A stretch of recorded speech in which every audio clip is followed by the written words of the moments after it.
നിറഞ്ഞ കൈകളോടെ നമുക്ക് ഈ വേദിയിലേക്ക് ക്ഷണിക്കാം ശ്രീമതി അഭിനയ ആണ്.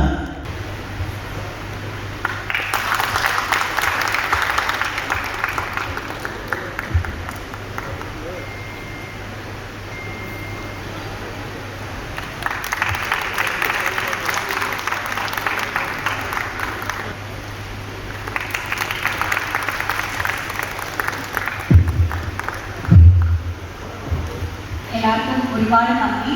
അതിന് തന്നെ എല്ലാവർക്കും നമസ്കാരം. ട്രെയിൻ 24 ഫിലിം സൊസൈറ്റിക്ക് എൻ്റെ നന്ദി ഞാൻ അറിയിക്കുന്നു. എന്നെ ഈ അവാർഡിന് വേണ്ടി തിരഞ്ഞെടുത്തത് എനിക്ക് ഒരുപാട് സന്തോഷമുണ്ട്. ഇങ്ങനെ ഒരു രീതിയിൽ വന്ന് നിൽക്കാൻ സാധിച്ചതിന്. ഈ അവാർഡ് തിരഞ്ഞെടുത്തത് പണി എന്ന സിനിമയിൽ അഭിനയിക്കാനാണ്. അപ്പോൾ അതിൽ എല്ലാവരും അതിൻ്റെ ഡയറക്ടർ ജോജു സാറാണെങ്കിലും എല്ലാ കാസ്റ്റും ഗ്രൂപ്പിനെ ഒരുപാട് ഹെൽപ്പ് ചെയ്തിട്ടുണ്ട്. പിന്നെ കേരളത്തിലുള്ള ആൾക്കാരെ ഒരുപാട് സ്വീകരിച്ചു ഈ സിനിമയിലൂടെ. അപ്പോൾ ഒരുപാട് സന്തോഷം.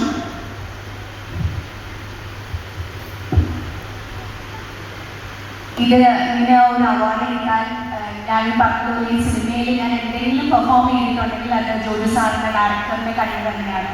അപ്പോൾ അദ്ദേഹത്തിനാണ് ആദ്യം ഞാൻ നന്ദി പറയുന്നത്. സോ ഈ അവാർഡ് ജോജു സാറിനെ ഞാൻ ഡെഡിക്കേറ്റ് ചെയ്തു.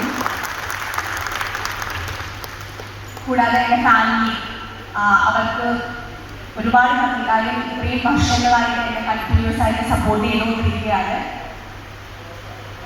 ഇപ്പോൾ ഞാൻ മാരീഡ് ആണ്. അപ്പോൾ എൻ്റെ ഹസ്ബൻഡും അതുപോലെ ഇപ്പോഴും എന്നെ സപ്പോർട്ട് ചെയ്യുന്നു. അപ്പോൾ എൻ്റെ രണ്ട് ഫാമിലിയും thank you all, thank you so much. ഇവിടെ വന്ന എല്ലാവരോടും ഞാൻ എൻ്റെ ഹൃദയത്തിൽ നിന്നുള്ള നന്ദി അറിയിക്കുന്നു.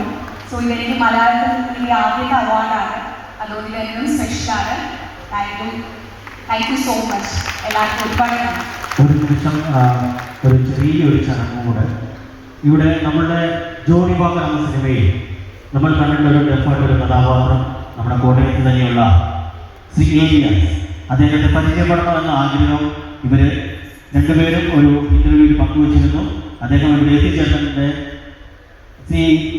ശ്രീമതി അഭിനയുടെ ഒരു പോർട്രേറ്റ് വരച്ചിട്ടാണ് അദ്ദേഹം. നിങ്ങൾക്ക് എല്ലാവർക്കും അറിയാം, ശ്രീ ഏലിയാസ് ജോണി വാക്കർ എന്ന സിനിമയിൽ നല്ലൊരു കഥാപാത്രം ചെയ്തു. അത് കഴിഞ്ഞ് അദ്ദേഹം